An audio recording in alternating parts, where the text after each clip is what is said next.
Hello students, now we will look at the different types of flows in a steam nozzle, or what happens if there is a friction in the flow of steam nozzle. This question also is repeatedly asked. The effect of friction on the steam nozzle performance. Okay, now there are three types of flows in the steam nozzle. One is frictionless adiabatic. There is no friction, straight away frictionless adiabatic. Second is frictional adiabatic. There we consider friction. And third is supersaturated. So we will see one by one. Frictionless adiabatic. If you look at the frictionless adiabatic, this is enthalpy entropy diagram. Okay, this is a standard diagram. This is a Mollier diagram, whatever you call Mollier chart or Mollier diagram. This is the enthalpy entropy diagram. So this y-axis stands for the enthalpy, and here this line, one dark line will be there. This will be the dark line is there. This is the saturated vapor line. Okay, now the steam entering the nozzle will be at a superheated condition. So I will consider it as 1.1. So how to locate point 1? So we have constant pressure lines like this, curved lines like this. So this is here the pressures are written on the saturated vapor line. Here the pressures are written. So we will extend. This is the constant pressure line, and then this is the temperature lines, constant temperature line. So wherever this constant given for the given inlet pressure and the given temperature, wherever they intersect, this is the point 1. Now frictionless adiabatic means then they will give the exit pressure. Okay, then what we will do, state exit pressure. This line also, their lines are there, all these lines, civil lines are there.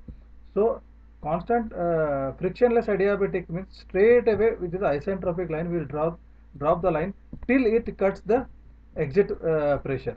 So this 1 to 2 drop is known as frictionless adiabatic. Okay, this is a very ideal situation for a steam nozzle. But in case of friction, this is a very important part, uh, very frequently asked, and students confuse this. In case of frictional adiabatic, in case of the steam meets friction, then you see this again enthalpy entropy diagram. This is a saturation vapor line, and again from the pressure P1 and the T1 given, we will locate this point 1. So ideally exit pressure line also is given to us. So we will first drop the line 1 to 2 is the frictionless adiabatic. But in case of friction, what happens? In case of friction, then this friction causes heat, and heat causes the dryness of the steam. That is why you will get instead of this total drop this much of 1 to 2, you will get a lesser drop 1 to 2 dash, and this reduction, there is a reduction in the enthalpy drop. Okay, due to the friction, and this reduction in enthalpy has been used to increase the dryness fraction. Suppose if the dryness fraction x2 is 0.8, these are constant dryness fraction lines x1 x2. If this is 0.8, then definitely this will be 0.9. So the due to friction, the dryness fraction of the exit stream has increased from say from 0.8 to 0.9, but the enthalpy drop is reduced. The enthalpy drop is reduced. Okay, and the third is, so in the frictionless, no friction assumed, poor adiabatic expansion.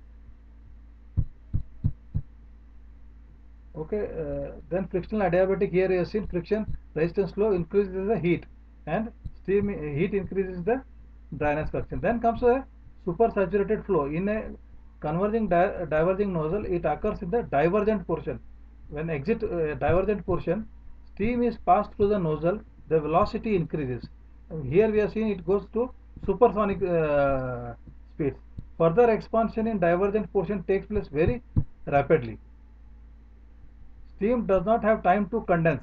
It remains in dry or superheated state.